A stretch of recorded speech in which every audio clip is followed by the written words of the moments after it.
Hi friend, आज हम लोग बात करने वाले हैं मोदी सन लिमिटेड स्टॉक के बारे में। इस स्टॉक में आज के दिन आपको फिर से 4.47% का रिटर्न आती हुई देखने को मिल रही है। अगर हम लोग इसके 5 डेज की बात करते हैं तो इस स्टॉक में आपको 24% का रिटर्न, और अगर हम लोग इसके 6 मंथ की बात करते हैं तो इस स्टॉक में आपको 157% का रिटर्न 6 मंथ में आता हुआ देखने को मिल चुकी है। और ये स्टॉक अपने प्रीवियस जो ऑल टाइम हाई था उसे ब्रेकआउट करके आपको न्यू ऑल टाइम हाई भी क्रिएट करता हुआ देखने को मिल रहा है। आज की इस वीडियो में हम लोग बात करने वाले हैं कि क्या आपको इस स्टॉक में अभी भी इन्वेस्ट करना है या इसे अवॉइड करना है। सबसे पहले हम लोग कंपनी के फाइनेंशियल पे नज़र डालने वाले हैं, उसके बाद इसके चार्ट पे चल के समझने वाले हैं कि इस स्टॉक में आपको कहां तक का टारगेट आती हुई देखने को मिल सकती है। उसके बाद हम लोग इसके सबसे इंपॉर्टेंट जो डेटा है उस पर नज़र डालेंगे। चलिए हम लोग कंपनी के फाइनेंशियल पे नज़र डालते हैं। कंपनी का जो मार्केट कैप है वो आपको 1210 करोड़ रुपीज़ का देखने को मिल रहा है।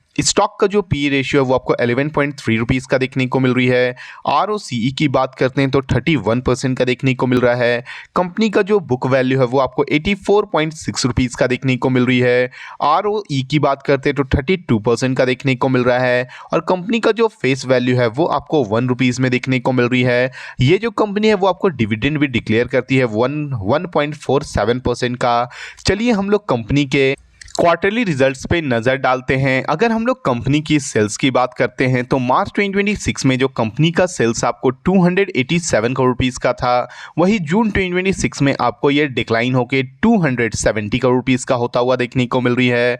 कंपनी की अगर हम लोग ऑपरेटिंग प्रॉफिट की बात करते हैं, जो मार्च 2026 में आपको ये 71 करोड़ रुपीज़ का था, वही जून वाले क्वार्टर में आपको ये डिक्लाइन होकर 50 करोड़ रुपीज़ का होती हुई देखने को मिल रही है। कंपनी की अगर हम लोग अदर इनकम्स की बात करते हैं, जो मार्च 2026 में आपको ये नेगेटिव में 18 करोड़ रुपीज़ का देखने को मिल रहा है, -18 करोड़ रुपीज़ का था, वही जून वाले क्वार्टर में आपको ये फाइनली आपको पॉजिटिव में आता हुआ देखने को मिल रही है।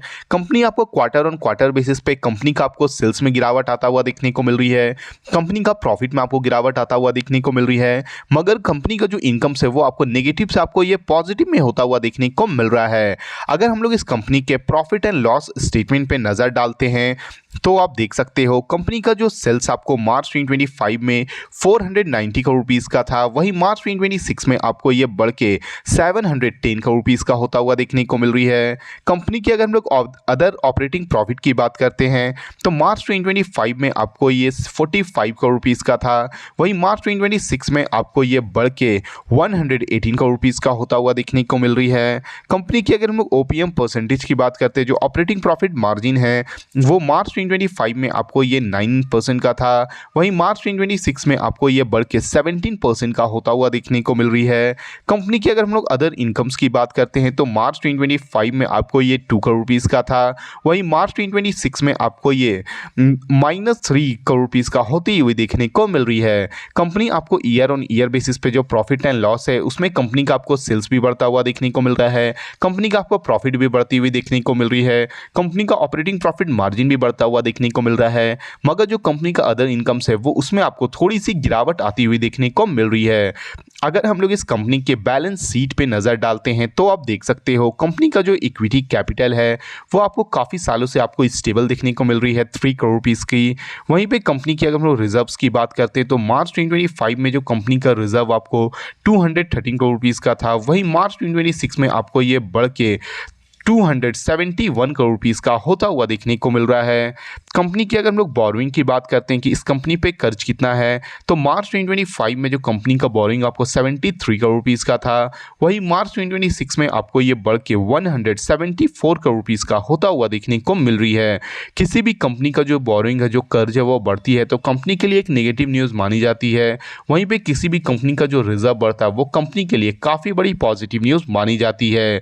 अगर हम लोग इस कंपनी अगर शेयर होल्डिंग पैटर्न पे नजर डालते हैं तो आप देख सकते हो कंपनी में जो प्रोमोटर का होल्डिंग है वो आपको 52.23% का देखने को मिल रही है जून वाले क्वार्टर में। अगर हम लोग इसकी फॉरेन इन्वेस्टर की बात करते हैं तो आपको ये 0.92% का देखने को मिल रही है।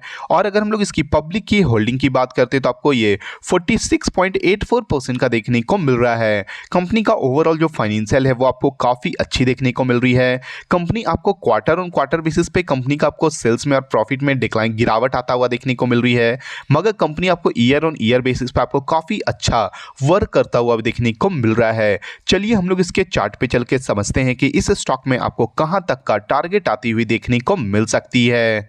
जैसे कि आप देख सकते हैं हम लोग इस स्टॉक के चार्ट के ऊपर आ चुके हैं। ये जो स्टॉक है वो अपने प्रीवियस जो ऑल टाइम हाई था 361 रुपीज़ को आपको ये ब्रेकआउट करके अपनी न्यू जो ऑल टाइम हाई है 373 रुपीज़ के पास ट्रेड करता हुआ देखने को मिल रही है। जल्द ही आपको इस स्टॉक में काफ़ी बड़ी आपको रैली भी आता हुआ देखने को मिल सकता है और ये स्टॉक आपको यहाँ से आपको काफ़ी ऊपर भी जाता हुआ देखने को मिल जाएगी। चलिए हम लोग इस स्टॉक के सबसे इंपॉर्टेंट जो डेटा है उस पर नज़र डालते हैं। जैसे कि आप देख सकते हैं हम लोग इस स्टॉक के बीएसई के साइट पे आ चुके हैं। ये जो स्टॉक है वो करेंटली अभी आपको ईएसएम स्टेज 1 में ट्रेड करता हुआ देखने को मिल रही है, जो इस स्टॉक के लिए एक थोड़ी सी नेगेटिव न्यूज़ मानी जा सकती है। अगर हम लोग इस स्टॉक की आज की वॉल्यूम की बात करते हैं तो 18 अगस्त के अकॉर्डिंग इस स्टॉक में जो वॉल्यूम आई है वो आपको काफ़ी अच्छी देखने को मिल रही है।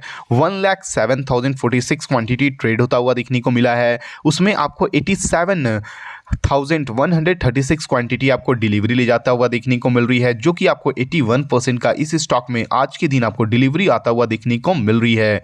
कंपनी का ओवरऑल फाइनेंशियल आपको काफ़ी अच्छा देखने को मिल रहा है। कंपनी के चार्ट में भी आपको काफ़ी अच्छा ब्रेकआउट आता हुआ देखने को मिल रहा है और कंपनी आपको काफ़ी अच्छा वर्क भी करती हुई देखने को मिल रही है। अगर आप इस स्टॉक में इन्वेस्ट कर चुके हो या इसमें इन्वेस्ट करने के बारे में सोच रहे हो तो एक बार खुद की भी एनालिसिस ज़रूर करें, क्योंकि ये जो वीडियो वो केवल एजुकेशन पर्पज़ के लिए है। अगर आपको इस वीडियो से थोड़ी भी वैल्यूएबल इंफॉर्मेशन मिली हो तो प्लीज़ वीडियो को लाइक और चैनल को सब्सक्राइब करना ना भूलें। Thank you.